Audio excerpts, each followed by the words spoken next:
চোখে মানুষ সংখ্যা বেড়ে যাচ্ছে প্রশ্ন করা দরকার ছিল, এইগুলো একটাও করেনি। তাই বন্ধুগণ, শুভেন্দু অধিকারীর কথা শুনে কেউ ওই হিন্দু হিন্দু ভাই ভাই তোপকে খাবেন না।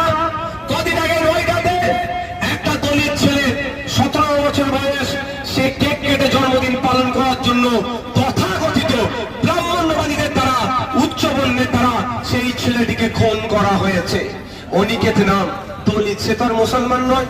তাহলে হিন্দু হিন্দু ভাই ভাইয়ের যে স্লোগান শুভেন্দু অধিকারী দিচ্ছে, কই অনিকেতের হয়ে তো কথা বললো না। এরা শুধুমাত্র হিন্দু হিন্দু ভাই ভাই ভোটের জন্য এরা বলছে, আর ভোট মিটে গেলে আর বলতে হবে না। বুঝতে পারছেন কি বলতো?